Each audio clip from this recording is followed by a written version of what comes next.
صباح الفل على احلى متابعين.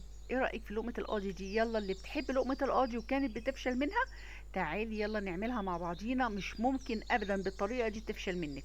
الله يبارك لصاحب الوصفه دي، بصراحه ان كانت ست او راجل فهي وصفه جميله جدا جدا وحلت مشكله ان احنا يعني بتبوظ مننا ساعات لقمه القاضي او شكلها بيبقى مش مظبوط كده. طب تعالي نجرب الطريقه دي. حطي عليها سكر بودر او حطي عليها عسل تقيل زي العسل بتاع الكنافه.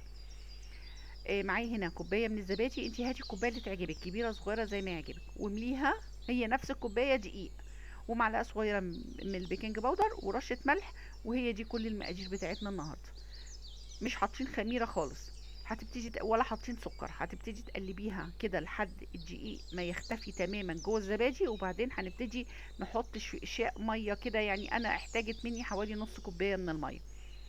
مش مهم هنا معيار المية، المهم ان انتي تشوفي السمك بتاع العجينة شكلها عامل ازاي. هي هتبقى اتقل سنة صغيرة من عجينة الزلابية اللي احنا او لقمة القاضي اللي احنا بنعملها في البيت اللي هي بالخميرة العادية. بصي هبتدي افضل اضرب فيها لحد ما تديني السمك ده.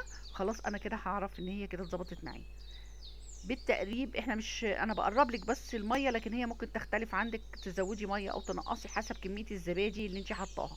هنا معايا طبعا الزيت جبته وسخن، ومعايا المقص تنزليه في الزيت وتروحي قصه حتت صغيره حتت كبيره زي ما يعجبك. والقمع ده اللي هو احنا بنشكل بيه بلح الشام، انا حبيت اشتغل بيه لان هو عاطيني شكل حلو قوي للزلابيه بتاعتي النهارده، او لقمه القاضي او العوامات، كل واحد بيسميها بالطريقه اللي تعجبه يعني.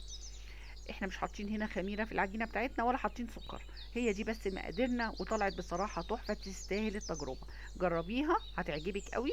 وما تنسينيش في اللايك لو وصلتي لحد هنا. وان شاء الله يكون الفيديو عجبكم، واستنوني في فيديو جديد على خير بأمر الله. باي باي.